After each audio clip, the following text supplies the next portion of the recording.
Shalom. Today I had a thought I want to share, and I call this thought that came to my mind. It's called "The Gig Is Up." And I've come to the realization that although we're in this world, especially those who consider themselves targeted individuals that believes in Yeshua or Jesus Christ, we're truly being set apart, and we're not of this world anymore. Although there's two worlds happening, there's a world that those who cannot see sees. The dramas, the skits, the plays, the amusements, the things that appears real, that other people see, that appears to be this normal life, that's actually just a plot performed by actors. To them, it seems natural and real, and life goes on. But for us who can see beyond that realm, we can see that really the gig is up.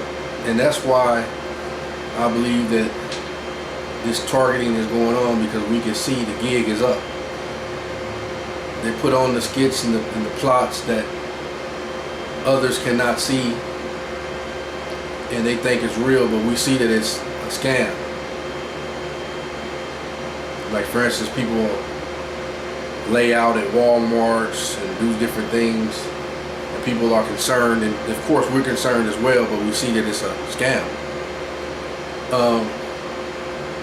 So the gig is up, and that's why this is happening. I can just remember all kind of things happening, and it's even deeper than that. It's really a spiritual thing that's happening. It's really demonic forces and angelic forces at work, and we're actually in the middle of this war, and we're part of this war. We're major players in this war. That's why we're targeted, so to speak. Like I said, I can just use a couple examples. I remember one time, me and my cousin, this is before I knew this was going on, me and my cousin that went to this pizza place in Los Angeles, and it was nothing but factories, a roll of factories. There was nowhere for anybody to go or disappear from. So this strange guy came. He looked like a homeless man or a bum, so to speak, but he had a really smooth complexion, and he didn't look like a bum, but he was dressed like one. He had these really long curly fingernails, and they were curly. And he came by, it was in the shopping center, how it goes around in circles, a little small shopping center. He came around, looked me right in my eyes, stopped and looked, because we were sitting in the car.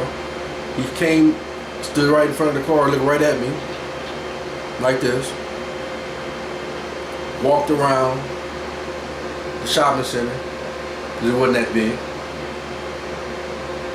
came back, stopped again, looked at me again like this, and then he turned the corner. Then me and my cousin looked at each other, and we didn't say anything. We just got the feeling. We both jumped out the car and looked around the corner, and he was gone. He couldn't have ran that fast because there was nowhere for him to turn into. I can remember another time, I was at the car wash. I was a younger man, and there was this big buff guy, kind of like talking out of his mind, and he was saying some kind of derogatory things about the Lord. And I've always been zealous, but not always of the greatest understanding or the greatest knowledge base, but I love the Lord and I stood up for him. So I just remember saying, looking at him, because I was a little guy at the time, he was a big young guy. I looked at him, I said, you know Jesus? He looked at me and took off running. Then today, I was at Walmart. Well, I was at Walmart a couple of times, and as I was walking by the shelves, bread or certain things just jumped off the shelf. And then one time it happened. This guy looked at me and like I saw that. Then today, I was walking out, and then I had like some dark chocolate and on the basket or whatever, and it kept falling off my basket. And then I put it like right in the middle of it, on the top shelf, where the basket is, and the candy kept jumping off my basket. So then this one guy came out, and he kind of reminded me of Debo. Especially he had that menacing look, and I was joking with him. I said, Debo, and then my candy jumped off my basket, and then he looked at me and said, I said, man, why I said it out loud. I said, man, why my candy keep on jumping off my basket? He turned around and looked at me, and I'm not gonna use the word he used. I'm gonna say he used the F-bomb, but he said, that's because you keep screwing with me. So it's come to my realization that our very presence is screwing with these entities. Our very presence alone is screwing with them. We're irritating them. That's why they're doing what they're doing. So, the gig is up. Understand that you are important. Do not be intimidated. Believe in Yeshua. And if you know him as Jesus, believe. But just know that he is the Son of the Most High.